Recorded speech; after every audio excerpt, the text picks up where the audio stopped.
Botany 2 BSc third final year. प्रश्न 6, केंद्रक की पराह संरचना तथा कार्यों का सचित्र वर्णन कीजिए। 50 बार बोल रहे हैं, पढ़ने निकले वाले छात्रों को राजनीति से दूर रहना चाहिए। अबे पढ़ाई लिखाई में ध्यान लगाओ, IAS बनो और देश को संभालो। उत्तर, केंद्रक न्यूक्लियस।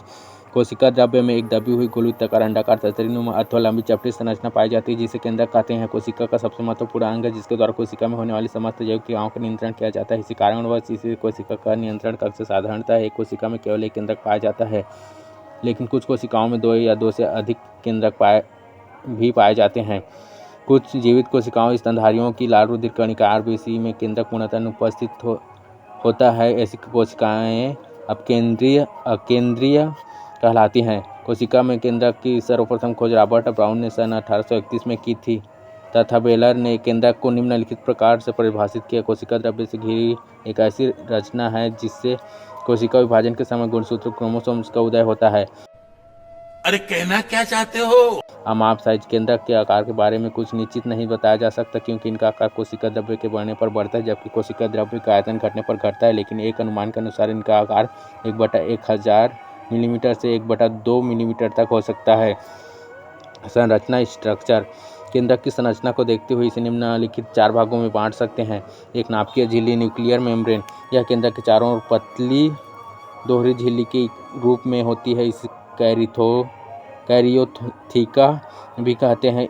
हर एक झिल्ली लगभग 75 से 90 एंगस्ट्रॉम मोटी इकाई झिल्ली होती है। दोनों के बीच 100 से 300 एंगस्ट्रॉम खाली स्थान होता है जिसे परिकेंद्रीय अवकाश पेरिन्यूक्लियर स्पेस कहते हैं। नाभिकीय झिल्ली में जगह जगह पर लगभग 400 एंगस्ट्रॉम के छिद्र पाए जाते हैं जिसे नाभिकीय छिद्र न्यूक्लियर पोर कहते हैं। कितने तेजस्वी लोग हैं हमारे पास, कितने शानदार विचार रखते हैं जी, और कुछ लोग मनोरंजन भी करवाते हैं। नाभिकीय झिल्ली उभेदकीय पारगम्य डिफरेंशियली परमिएबल होती है जिससे कोशिका द्रव्य और नाभिकीय द्रव्य के बीच महत्वपूर्ण अणुओं का आदान प्रदान होता रहता है। बाह्य झिल्ली पर कणों के रूप में राइबोसोम भी लगे होते हैं, लेकिन आंतरिक झिल्ली हमेशा चिकनी होती है। बाह्य झिल्ली से कभी ER तथा गाल्जी का कॉम्प्लेक्स सभी जुड़े होते हैं। 2 नाभिकीय द्रव्य न्यूक्लियोप्लाज्म, यह नाभिकीय झिल्ली के अंदर पारदर्शी अर्धतरल कणिका युक्त पदार्थ के रूप में पाया जाता है। इसे क्रायोलिम्फ भी कहते हैं। यह प्रोटीन नाभिकीय अम्लों, फास्फोरस प्रकीर्णों और खनिज लवणों इत्यादि का बना होता है और कोशिका विभाजन में भाग लेता है। 3 क्रोमैटिन जाल, क्रोमैटिन नेट और थ्रेड। ले फिर आ गए। तेरे को क्या लगता था कि नहीं लौटेंगे? गलत। अभिरंजित कोशिका की इलेक्ट्रॉन सूक्ष्मदर्शी में देखने पर केंद्रकीय द्रव में अल्परंजित टेढ़ी मेढ़ी धागे के समान रचनाओं का बना एक जाल दिखाई देता है जिसे क्रोमैटिन जाल या केंद्रक जालिका, क्रोमैटिन नेट और न्यूक्लियर रेटिकुलम कहते हैं। कोशिका विभाजन के समय इस जाल की धागेनुमा या तंतुमय रचनाएं छड़ रॉड के समान रचनाओं में संघनित हो जाती हैं जिन्हें गुणसूत्र क्रोमोसोम कहते हैं। ये केंद्रकों के विभाजन के समय भी अपनी वैयक्तिकता को बनाए रखते हैं। क्रोमैटिन जाल के रूप में पाई जाने वाली धागे के समान रचनाएं वास्तव में क्रोमैटिन होती हैं। क्रोमैटिन रासायनिक दृष्टि से एक प्रकार की न्यूक्लियो प्रोटीन है जो न्यूक्लिक अम्लों तथा क्षारीय प्रोटीन बेस प्रोटीन के मिश्रण से बनता है। क्षारीय प्रोटीन विशेष रूप से हिस्टोन है जो क्षारीय अमीनो अम्ल से बनता है। यही क्रोमैटिन कोशिका विभाजन के समय गुणसूत्रों में रूपांतरित होता है। प्रसिद्ध वैज्ञानिक कोन 1964 के अनुसार क्रोमैटिन केंद्रक की विश्रामावस्था में दिखने वाली एक रचना है जो कोशिका विभाजन के समय क्रोमोसोम में बदल जाती है। 4 केंद्रिका न्यूक्लियस।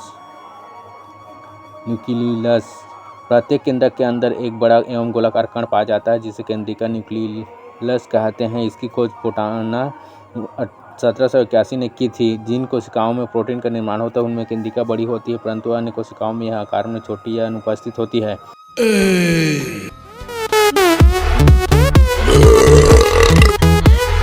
केंद्रिका की स्थिति प्रायः निश्चित होती है। प्रायः गुणसूत्र के न्यूक्लियोलर संगठन न्यूक्लियोलर ऑर्गेनाइजर से संबंधित रहता है। इनकी संख्या प्रजाति स्पीशीज एवं गुणसूत्रों की संख्या पर निर्भर होती है। सामान्यतः गुणसूत्र के प्रत्येक अगुणित हैप्लॉइड सेट के लिए एक केंद्रिका न्यूक्लियस होती है।